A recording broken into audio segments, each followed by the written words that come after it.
Vamos a hablar de electroanalgesia y su dosificación con corrientes que poseen componente galvánico. La electroanalgesia se puede conseguir con baja frecuencia, con media frecuencia y con aporte energético. Baja frecuencia son corrientes, media frecuencia son corrientes y aporte energético son corrientes o son otras energías. Los mecanismos para conseguir la analgesia son mecanismos de interferencia en la conducción del sistema nervioso, son mecanismos de anulación de la conducción, atacando sobre todo a las vías nerviosas y receptores nerviosos, y también hay mecanismos por cambios del trofismo en las locales, en la zona del dolor. El galvanismo es uno de ellos, por termoterapia, el calor, ultrasonoterapia, laserterapia. Estas son técnicas de aporte energético. Vamos a hablar de la dosificación. Se pueden dosificar estas corrientes, sobre todo centrándonos en las corrientes con componente galvánico, por percepción del paciente, es decir, que el paciente nos diga dónde están los límites, por la experiencia empírica de todos los días,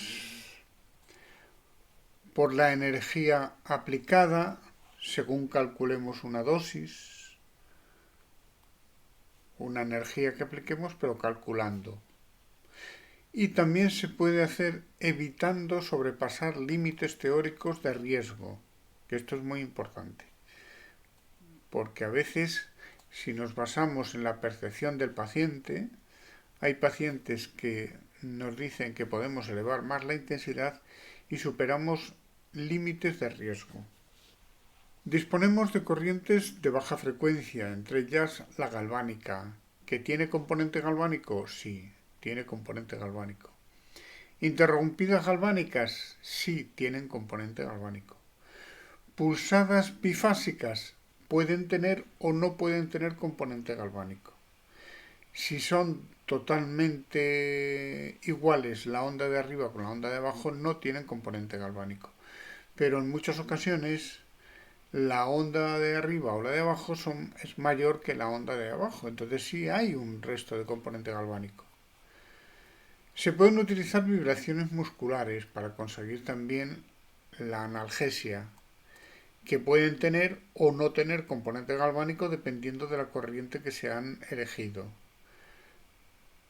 Trenes cortos, que también es otro método para conseguir analgesia, pueden tener componente galvánico si son monofásicas o no, si son bifásicas o son de media frecuencia, que no tienen componente galvánico. Entonces, unas veces podemos utilizar el componente galvánico y otras no. Pero la galvánica siempre es la que más componente galvánico tiene y se considera que su componente galvánico es del 100%. Corrientes de media frecuencia, pues son corrientes alternas que no poseen componente galvánico. Y tenemos la mega A, que es una portadora. Tenemos modulaciones en amplitud y en frecuencia, que no tienen componente galvánico. Vibraciones musculares, no tienen componente galvánico. Y trenes cortos, que no poseen tampoco componente galvánico. En la media frecuencia normalmente no hay componente galvánico, salvo que algún aparato lo permita conseguir el componente galvánico, porque lleva un dispositivo que evita el componente galvánico. Técnicas de alta frecuencia es una agrupación muy genérica, pero aquí está incluida la radiofrecuencia, la onda corta, la microonda, ultrasonoterapia, laserterapia, la lámpara de infrarrojos. Todo esto lo consideramos como aporte energético y está dentro de alta frecuencia del espectro electromagnético. ¿Cómo se conduce la galvánica? Esto es muy importante que lo entendamos. La galvánica se conduce por los iones que están contenidos dentro de las disoluciones. Si aplicamos electrodos metálicos directamente sobre la piel seca, no es conducida la corriente galvánica. No la conduce, no hay paso de energía. Ahora, si esos electrodos metálicos se aplican sobre una piel húmeda o a través de una gamuza empapada, sí que se conduce. La corriente galvánica es conducida porque se necesita movimiento de iones. Las corrientes alternas se conducen no tanto por los iones, sino se conducen por la capacitancia del tejido, es decir, por los condensadores que posee el cuerpo humano, porque el cuerpo humano realmente está formado por un conjunto de resistencias, que son la dificultad que tienen los iones para desplazarse, y un conjunto de condensadores. ¿Dónde están esos condensadores? Pues normalmente están en las barreras de interfase entre tejidos. Las células, las membranas celulares, tienen un comportamiento de capacitancia de condensador. Los condensadores se comportan como si fueran una batería, es decir, hay que cargarlos y una vez que están cargados luego ya se dedican a la transmisión de energía. Pulsadas con componente galvánico son conducidas por iones y por capacitancia también. Cuando la corriente galvánica es únicamente galvánica y es la que se aplica al organismo, normalmente decimos que el organismo ofrece una resistencia al paso de la energía.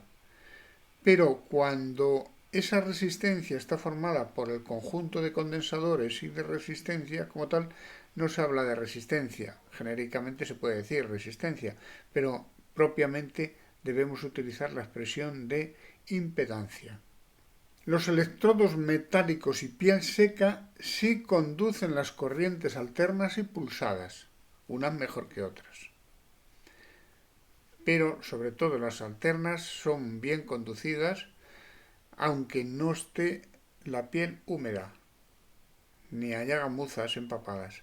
Pero el electrodo metálico directamente, hombre, las resistencias son altas, hay que reconocerlo, pero sí que conduce a la corriente alterna al contacto directo del metal. Precauciones que hay que tener con la galvánica. La dosis considerada como media suele atribuírsele un valor de 0,1 miliamperio por centímetro cuadrado del electrodo pequeño. 0,1 miliamperio. Pero claro, ¿durante cuánto tiempo? Porque es lo mismo aplicarlo durante 5 minutos, 10 minutos, 15, 20 minutos. ¿Hablar de miliamperios es el parámetro correcto? No, falta algo. ¿La impedancia o la resistencia del paciente es siempre la misma? Pues no, no siempre la misma. Entonces aquí tenemos una serie de circunstancias que debemos aclarar y debemos de profundizar un poco en ellas. Para ello tenemos que hablar primero de la ley de Ohm. La ley de Ohm debemos considerar que se trata de lo siguiente. Hay tres variables en juego.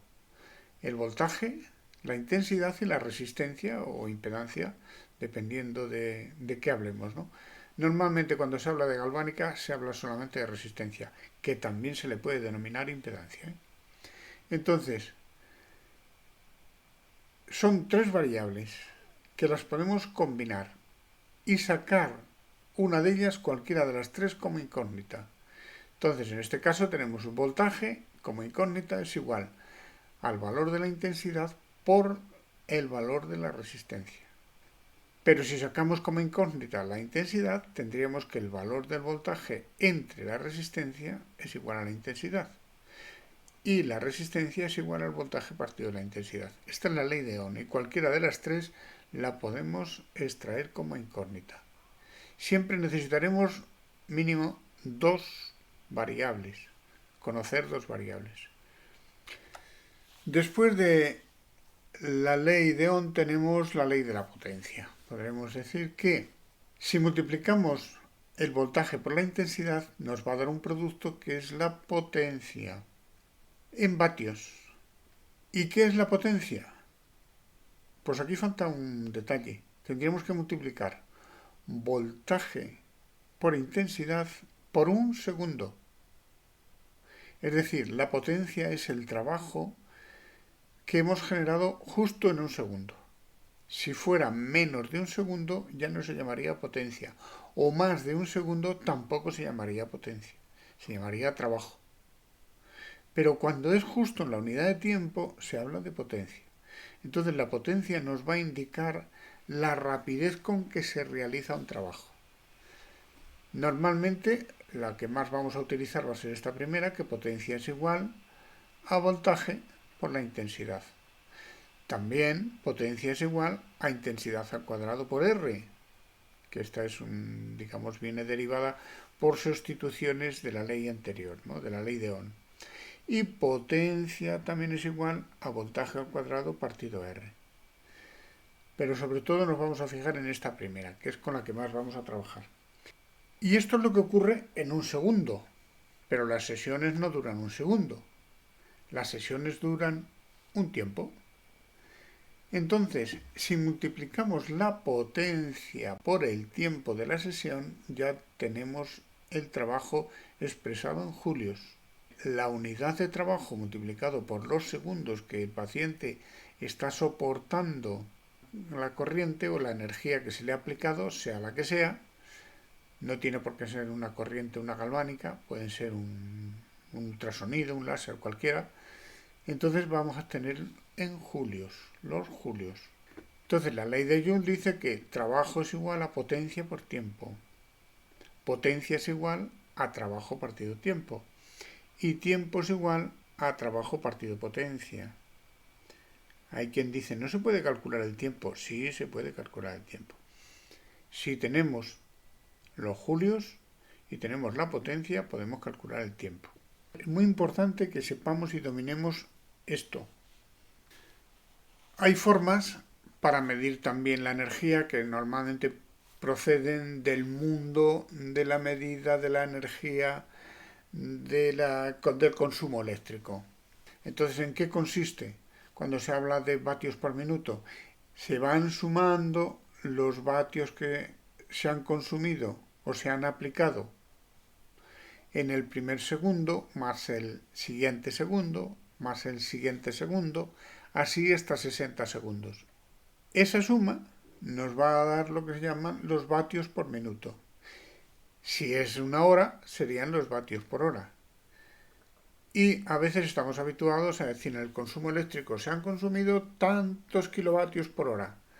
¿Se puede expresar eso en julios? Claro que se puede expresar, porque si un kilovatio son 1000 vatios, ¿cuántos julios tiene un kilovatio hora? Considerando que un kilovatio son 1000 vatios, multiplicado por 3600 segundos de una hora, pues vamos a obtener que un kilovatio hora es igual a 3.600.000 julios. Es otra forma. Lo que ocurre es que esta no es muy precisa, entre otras cosas, porque estas formas de medir, si aquí se van a extraer valores medios, entonces no se debe utilizar. Nosotros no debemos utilizar este sistema. Tenemos que utilizar el sistema de ir sumando segundo a segundo, segundo a segundo. Considerar segundo a segundo, porque si van cambiando, cada segundo vamos contabilizando. Y aquí a veces se hacen medias de una hora. Esto a nosotros no nos sirve. Bueno, ¿qué ocurre al aplicar una corriente galvánica? Lo primero que tenemos que considerar es que nosotros, por lo menos algunas veces, en algunas ocasiones, debemos de saber qué estamos haciendo. Entonces yo propongo que utilicemos una caja de estas de práctica, que según un compañero llama la caja Roma, que viene de Rodríguez Martín. En esta caja le aplicamos la energía que va hacia el paciente por un lado y sale por el otro lado. Tenemos aquí una serie de interruptores que podemos hacer que pase totalmente o que pase a través de una resistencia, o podemos hacer pruebas evitando al paciente, pero bueno, vamos a olvidarnos de lo que ocurre en estos dos interruptores. Solamente vamos a considerar este. Este lo que hace es que pone en juego una resistencia de 10 ohmios, puede ser otro valor, pero nos facilita mucho el trabajo 10 ohmios, y vamos a leer con dos canales de osciloscopio, o con un osciloscopio que posea dos canales, vamos a leer aquí las ondas en la entrada, y serán las ondas de voltaje. Pero vamos a leer también las ondas en los extremos de esta resistencia. y nos va a indicar el comportamiento de la intensidad. Con esto vamos a tener onda de voltaje y onda de intensidad, porque no solamente hay onda de voltaje, hay onda de intensidad, hay las dos, y podemos también ver la onda de potencia, podemos ver la onda de impedancia, podemos ver muchas ondas, pero básicamente el osciloscopio lo que hace es que nos mide la onda de voltaje y podemos ver la intensidad también mediante el voltaje, ¿eh? Podemos calcularla también. El esquema es muy simple. Normalmente consiste en que aquí tenemos el estimulador, aquí tenemos al paciente y aquí tenemos esa cajita, que esa cajita fundamentalmente lo que tiene es una resistencia de bajo valor. Y hay una sonda, que es la que mide la intensidad en los extremos de esa resistencia, y otra sonda, que es la que mide en la entrada de la caja. Esta es la onda de voltaje y esta es la onda de intensidad. Y luego con los parámetros leídos de ahí podemos sacar muchísima información. Aquí tenemos la galvánica al inicio de aplicarla. Iniciamos una aplicación y tenemos que las corrientes galvánicas son ondas que no hay. Son líneas. No hay ondas, no hay formas. Son líneas rectas porque no tienen ondas. Podemos tener onda de voltaje, onda de intensidad, onda de potencia, podemos tener distintas ondas y aquí podemos ver sus valores. Entonces, vamos a ver lo siguiente. La onda A, azul, es el voltaje. La onda B, roja, es la intensidad. La onda al principio está aplicando 14,02 voltios. Fijaros bien en los valores. La onda B tiene 7,7 miliamperios. Si multiplicamos estas entre sí, nos va a dar que está pasando por el paciente 109,2 milivatios. Y la resistencia del paciente es de 1820 ohmios. Esto es muy importante, todos estos valores son importantes. ¿De dónde obtenemos esto?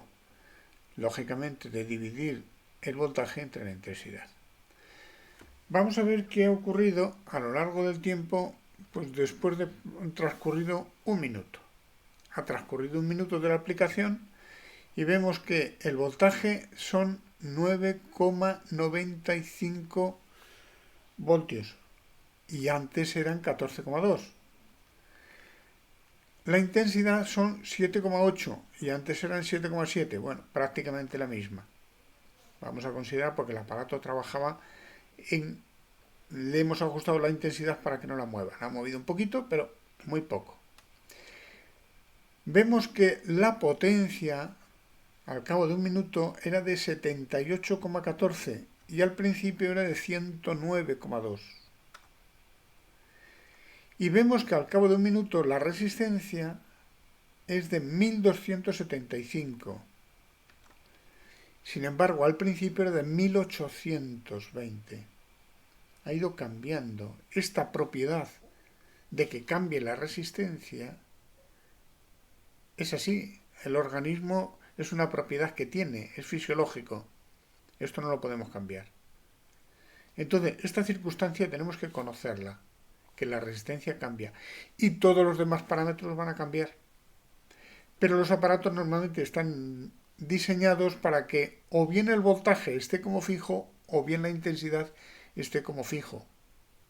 La máquina tiene que encargarse de mantener uno o el otro como fijos, dependiendo de lo que hayamos marcado. Y ahora lo veremos más adelante. ¿Qué es eso? ¿Qué es el modo CC y el modo VC? Es esto que acabamos de decir. Si le decimos la corriente, parámetro fijo, la corriente es la intensidad. Luego el modo CC es la intensidad que se mantiene fija. Y el modo VC es el voltaje constante que se mantiene fijo. CC significa corriente constante, sinónimo de intensidad, corriente es sinónimo de intensidad, y el modo VC es el voltaje constante. La V se mantiene fijo. Porque al aplicar una corriente galvánica y que no sea galvánica, al aplicar una energía al organismo, progresivamente va disminuyendo la resistencia o la impedancia. No llega a cero. Al principio decae mucho y luego decae menos, tiende a ser una línea que se hace horizontal, ¿no?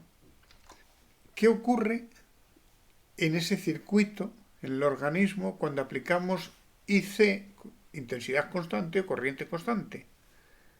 Pues que la intensidad se mantiene como un parámetro fijo durante toda la sesión.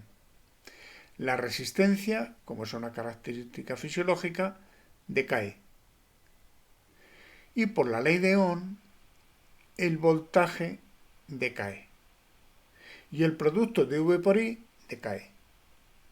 Es muy importante tenerlo en cuenta y esto se debe de aplicar siempre en las corrientes que tienen componente galvánico y sobre todo en la galvánica. La galvánica se tienen que aplicar en modo CC o IC, en corriente constante.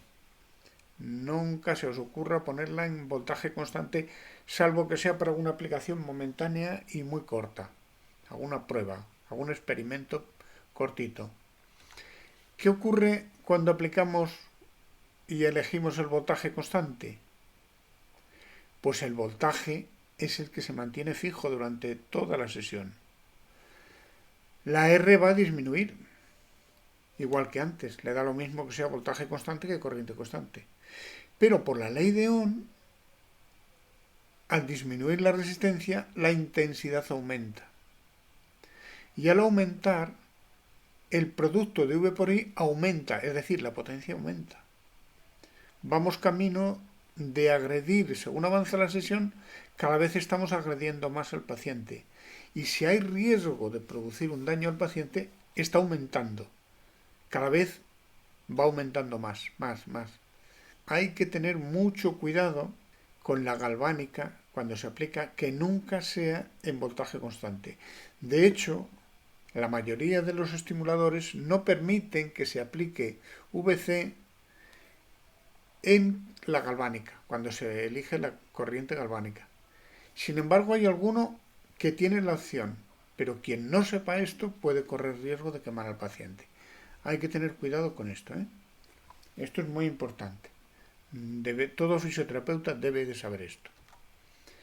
Aquí tenemos el comportamiento, por ejemplo, de una aplicación que en este caso no fue una corriente galvánica, fue una portadora de 4000 Hz que se aplicó durante media hora y cómo fue bajando.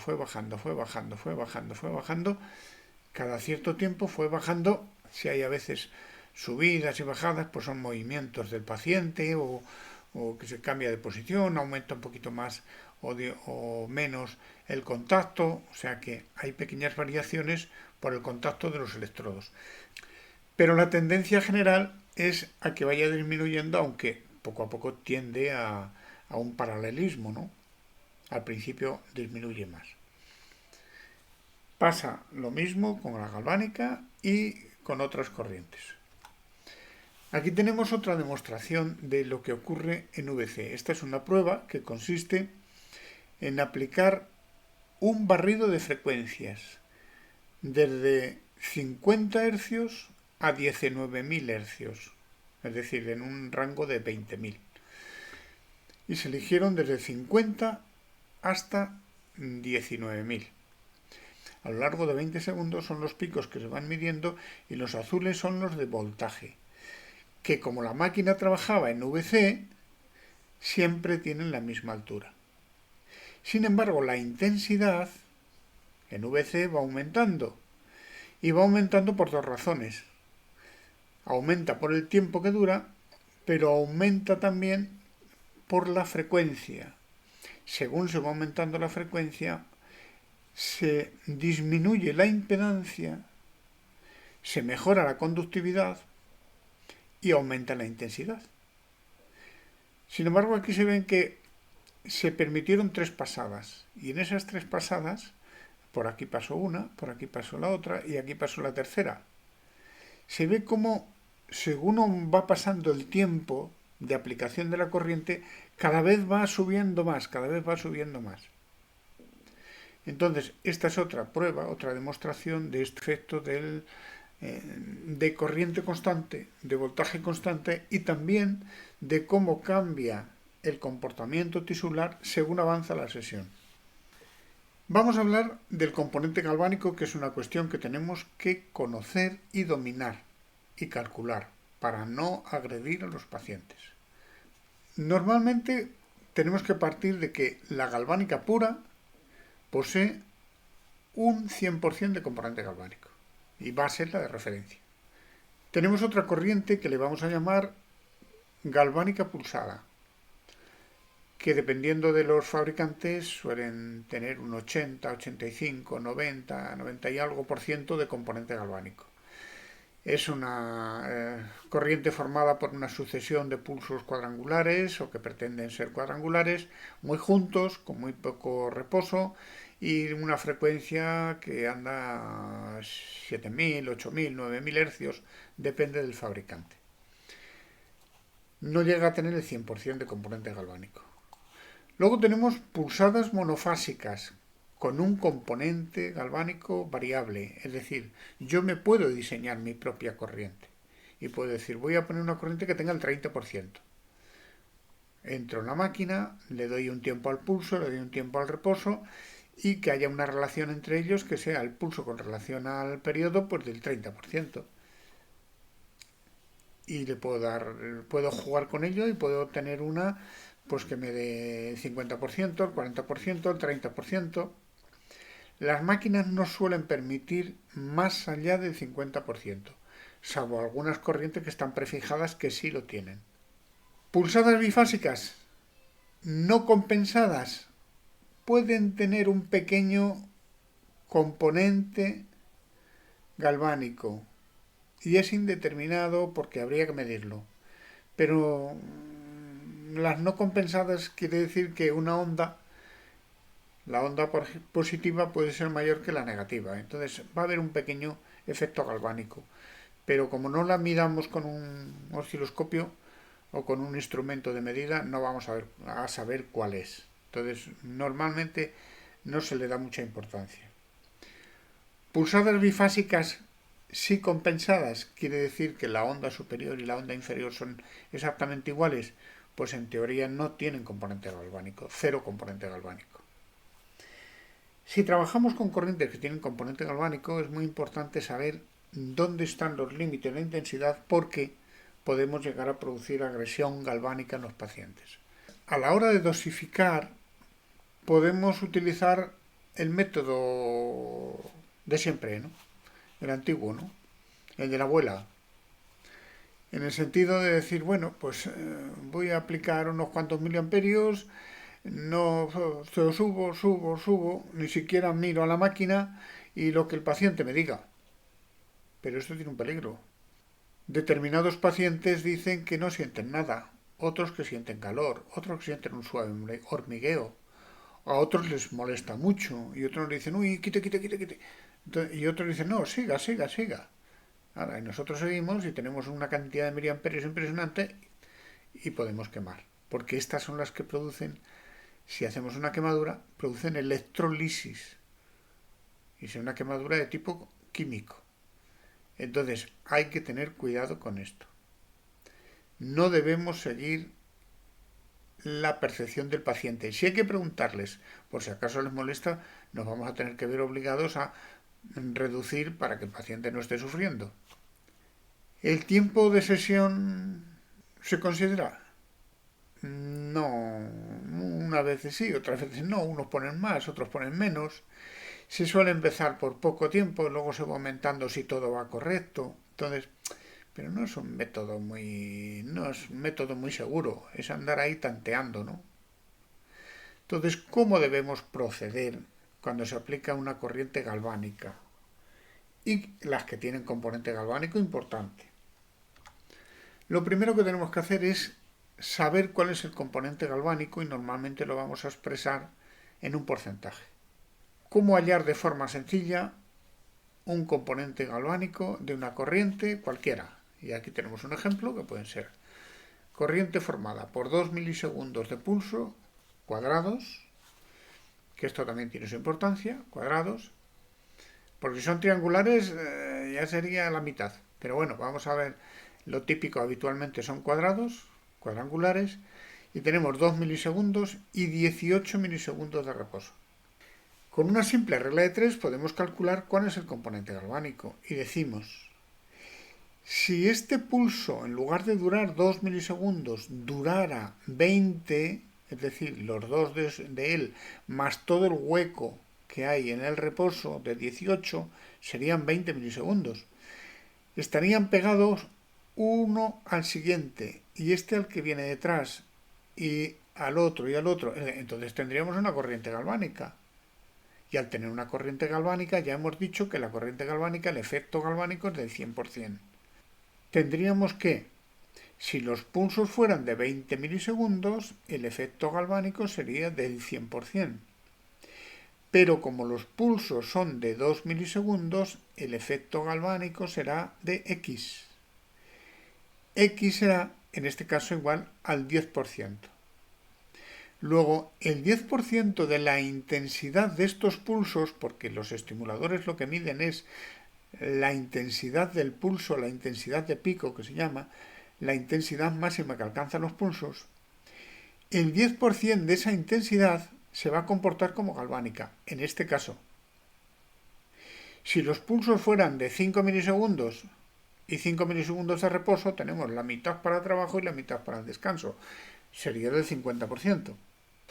Luego ya sabemos que la intensidad que tenga aquí esta corriente, sea cual sea el valor, el 10% se va a comportar como galvánica. Y este 10% es el que realmente produciría la agresión galvánica. Esta de aquí no, esa indirectamente, pero tenemos que tener cuidado de tal manera que cuanto más elevemos el valor de pico, indirectamente vamos a subir el valor de este 10%. Así es que hay que tenerlo en cuenta. Primer paso, saber el componente galvánico. Segundo paso, tenemos que medir el tamaño del electrodo pequeño. Aquí hemos puesto un ejemplo de 48 centímetros cuadrados. Tenemos que considerar esa dosis que habitualmente se da como buena para la aplicación de la galvánica. 0,1 mA por cada centímetro cuadrado. Luego 0,1 mA por cada centímetro cuadrado multiplicado por 48 centímetros cuadrados, por este electrodo no deben pasar más de 4,8 miliamperios de componente galvánico, es decir, 4,8 de este 10%. Pero claro, los picos pueden ser mayores. Pero este 10% no puede pasar de 4,8. Luego ya estamos atribuyendo a ese porcentaje un valor concreto. ¿Debemos de conformarnos con hablar de los miliamperios solamente? Yo diría que deberíamos de dar el salto a hablar de la potencia. Pero bueno, vamos a seguir con los miliamperios, que es lo que habitualmente estamos usando y es con lo que estamos trabajando. No nos queda otra.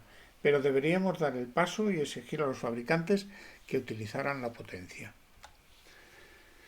Tercer paso. Cálculo del componente galvánico, pero ya expresado en miliamperios, en un valor concreto aquí arriba. Entonces tenemos que convertir lo que ya hemos averiguado, de que ese 10% equivale a 4,8 miliamperios, ¿cuáles serán los miliamperios arriba, en el pulso, en el extremo del pulso?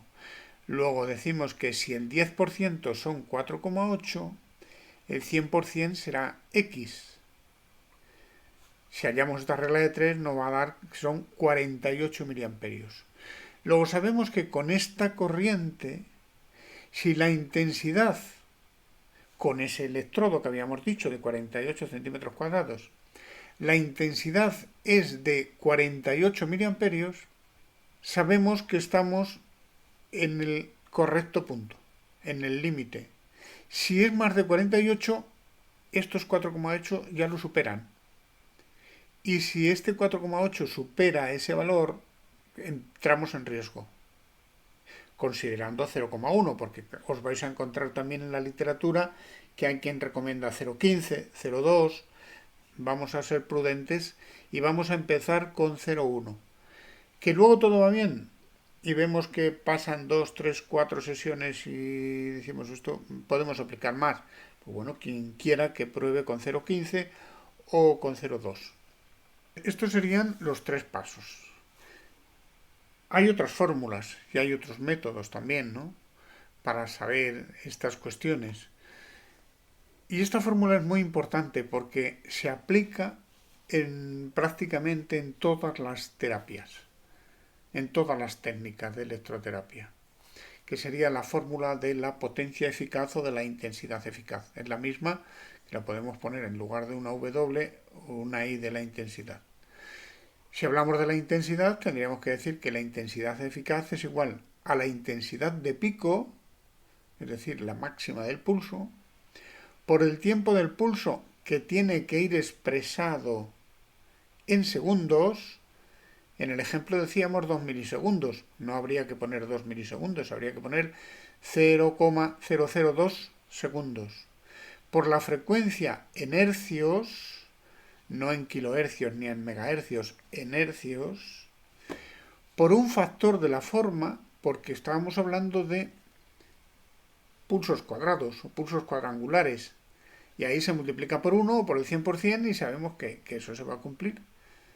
Pero si es triangular, aquí habría que aplicar el 50%. Y si fuera de tipo sinusoidal, como son las diadinámicas, habría que aplicar el 66%.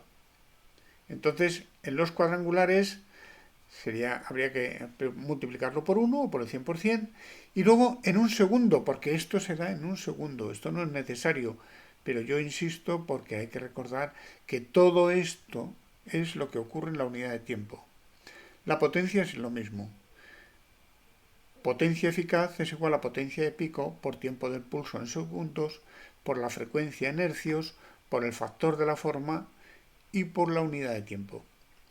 Esta fórmula se aplica para el láser, para los ultrasonidos, para todo tipo de energía. Todo fisioterapeuta debe saber esta fórmula. Vamos a hablar ahora un poco de dosificación avanzada. No solamente pensar en que aplicamos una intensidad y ya está, ¿no? Deberíamos basarla en la potencia, por un lado, porque la potencia es lo que ocurre en la unidad de tiempo. El miliamperio también y el voltio también. Sin embargo, claro, si nos basamos solamente en los miliamperios, depende de los voltajes que esté pasando y depende de la resistencia. Entonces tendríamos que dar el paso a medir en potencia. Pero claro, la sesión no dura un segundo, que la potencia es lo que ocurre en un segundo. La sesión dura muchos segundos. Entonces ya tendríamos que dar el paso al trabajo que se ha generado y que se le ha aplicado al paciente. Y tendríamos que hablar de los julios aplicados durante toda la sesión. El tiempo depende de los julios ajustados, pretendidos y deseados. Es decir, podemos hacer dos cosas. Yo aplico una máquina, dejo que pase el tiempo, que vaya transcurriendo el tiempo, y según va transcurriendo el tiempo, pues digo, bueno, lo paro aquí. ¿Cuántos julios he aplicado? Pues me da tantos, me ha leído tantos. Pero es que no es así como debemos trabajar. Debemos tener en cuenta cuántos julios quiero yo que se depositen, cuántos julios pretendo y deseo que se depositen, y ajustar todos los demás parámetros y el tiempo incluido para que se termine el tiempo cuando se han aplicado los julios deseados. ¿Y la superficie tratada? Pues hay que considerarla también. Y entonces a veces tendríamos que hablar no solamente de los julios que se han aplicado al final, sino de los julios que se han aplicado teniendo en cuenta el tamaño del electrodo pequeño. cómo debiera ser una pantalla de un electroestimulador para aplicar galvánica. Una pantalla de un electroestimulador para aplicar galvanismo, la galvánica, vamos a pensar no en otras que tengan componente galvánico, solamente la galvánica. Por ejemplo, incluso para aplicar la EPI, ¿no? Tendría que tener lo siguiente. Y primero vamos a aclarar que esta columna de la izquierda está representando lo que ocurre en un segundo. Y esta columna de datos de la derecha al final del tiempo de la sesión, según va avanzando la sesión, según transcurre la sesión. Entonces, los miliamperios es información de un segundo, que normalmente los vamos a subir, los vamos a elevar, porque vamos a trabajar normalmente en corriente constante y debemos elegir corriente constante, no voltaje constante. Si se elige voltaje constante, tiene que ser para una prueba corta y momentánea, pero no para una sesión de tratamiento. Entonces, normalmente elevaremos la intensidad y se ajusta la intensidad. El voltaje se ajustará él solo porque va a depender de la resistencia que tenga el paciente. En el momento que le vemos de aquí, estamos automáticamente elevando el voltaje, pero ese valor va a depender de los ohmios que se encuentre la máquina.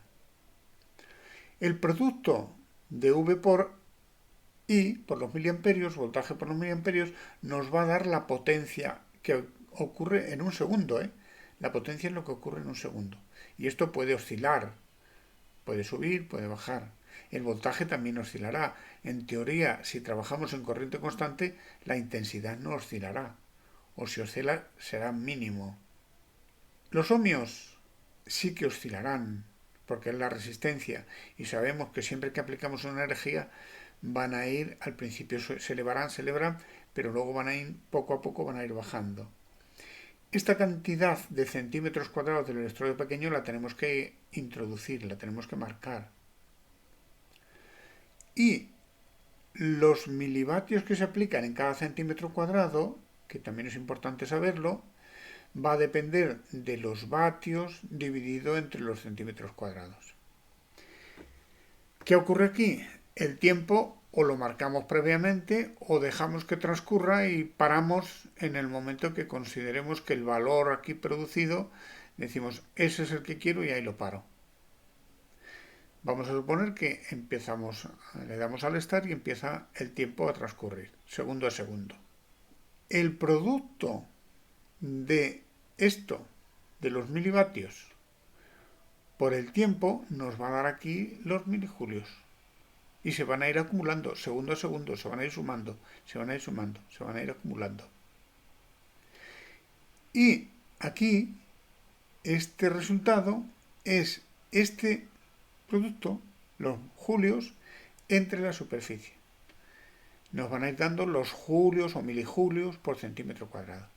Y este es el que nosotros tenemos que considerar, Este es el que tenemos que decidir y decir, ¿cuántos quiero que reciba el paciente en cada centímetro cuadrado?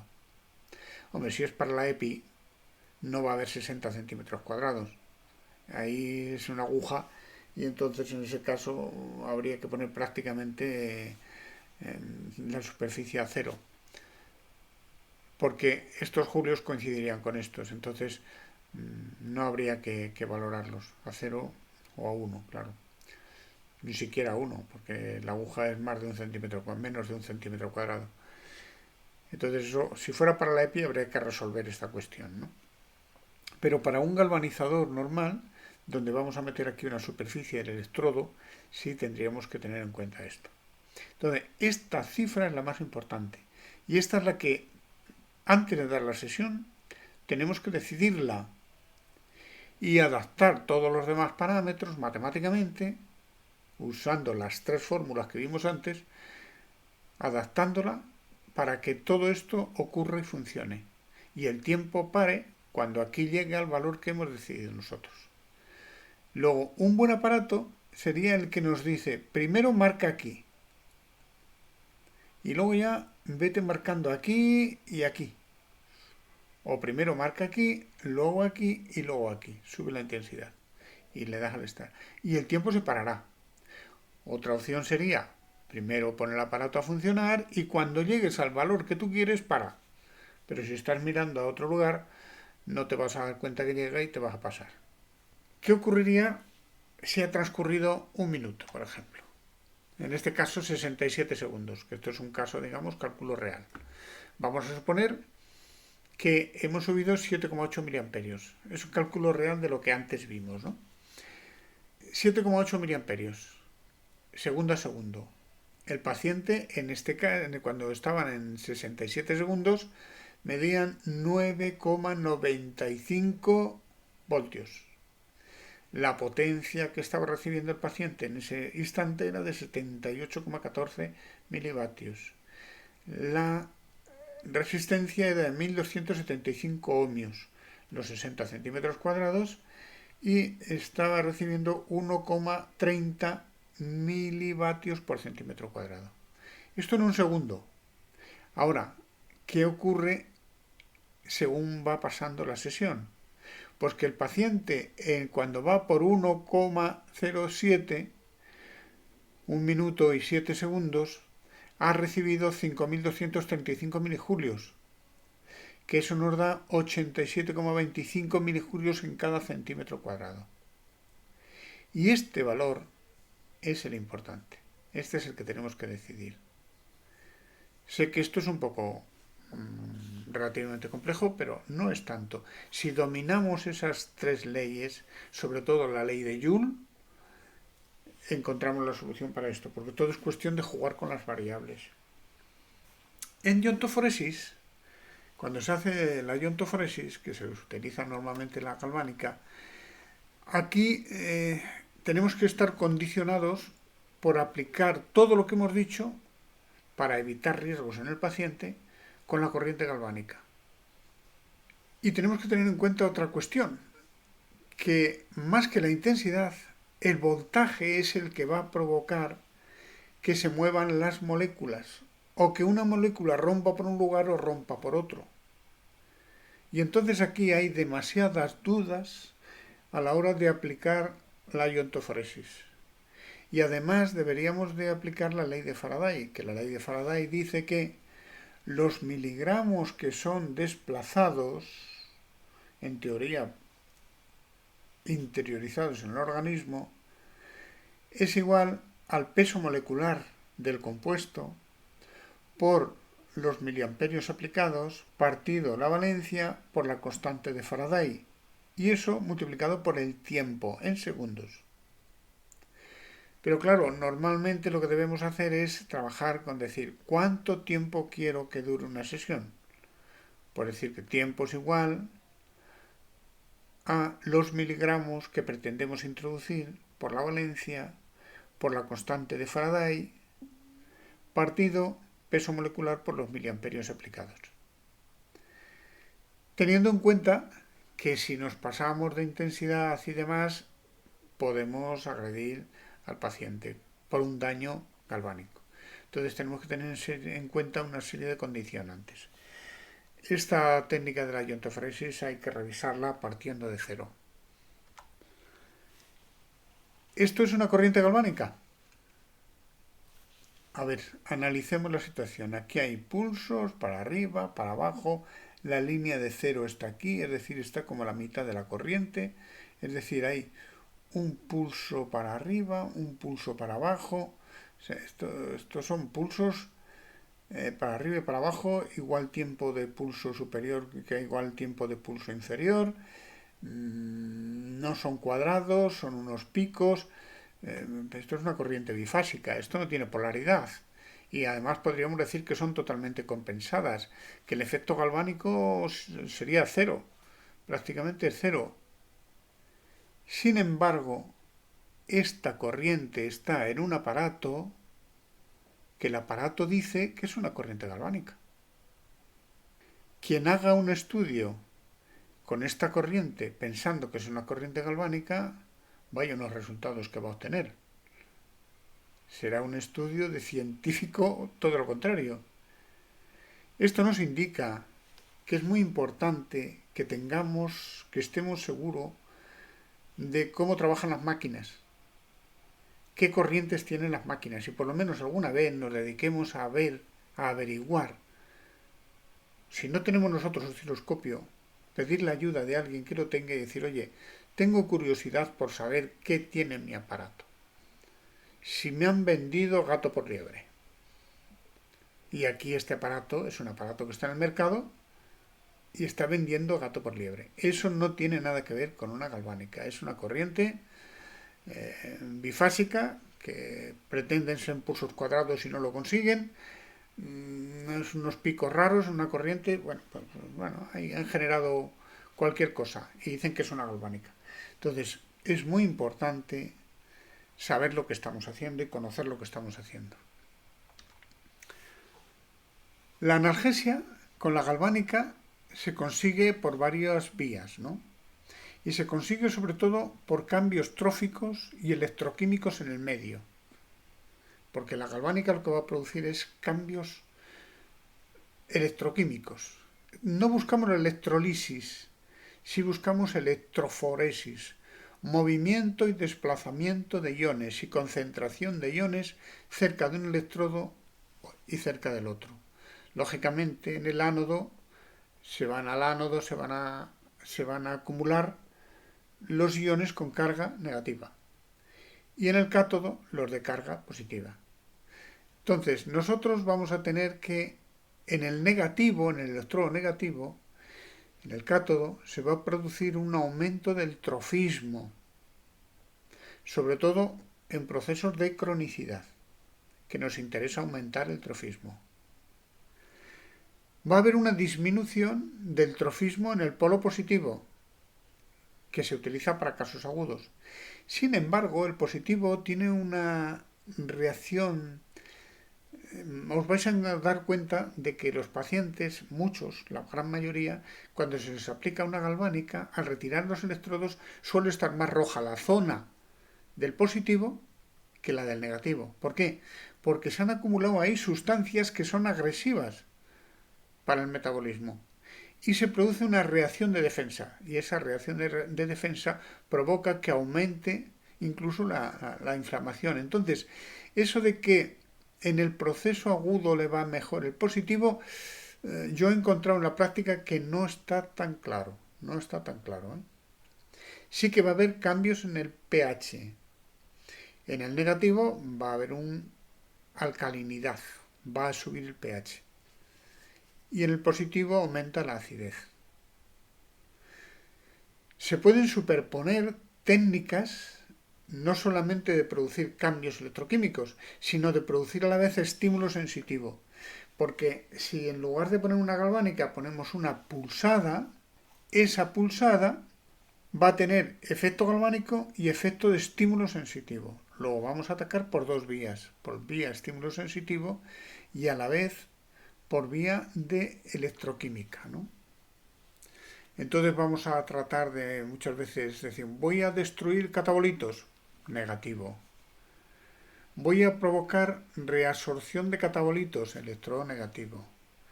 Voy a activar la bomba de sodio-potasio, las bombas de las membranas celulares, electrodo negativo en la zona. Voy a aumentar la temperatura y el trofismo en la zona, también el negativo, pero a veces el positivo, dependiendo un poco del paciente. Si vemos que provoca mucha reacción el positivo en el paciente, a veces tenemos que valorar. Aumento de la polarización de membrana, negativo. El efecto de catalectrotono o anelectrotono, ¿esto qué es?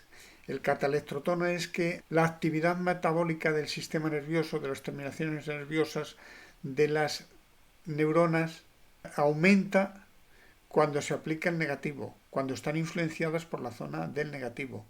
Sin embargo, disminuye cuando están influenciadas por el efecto del positivo. Podemos conseguir también analgesia si hemos elegido un buen medicamento que tenga propiedades de analgésico y aplicamos iontoforesis a la vez de producir estos cambios electroquímicos. Y he dicho un buen medicamento que sepamos que funciona, porque hay muchas dudas y no todos funcionan, como iontoforesis. Yo os recomiendo que en el libro de la izquierda, aquí os vais a encontrar un capítulo de galvánica y un capítulo de iontoforesis con bastante profundidad. Y en el de la derecha, que está publicado y revisado hace pocos días en Amazon, este libro son prácticas. Y vamos a ver muchos de estos fenómenos de los que hemos hablado aquí, los vamos a ver, las vamos a poder ver en la práctica. Y a la vez, en los últimos capítulos se va a hacer hincapié en el tema de exploración de impedancia y demás, que son nuevos, con relación a otras ediciones. Y entonces, bueno, pues nada más. Muchas gracias por vuestra atención. Y espero que haya servido el tema de la galvánica para que entre todos aprendamos a utilizarla y evitar daños en los pacientes y obtener buenos resultados terapéuticos.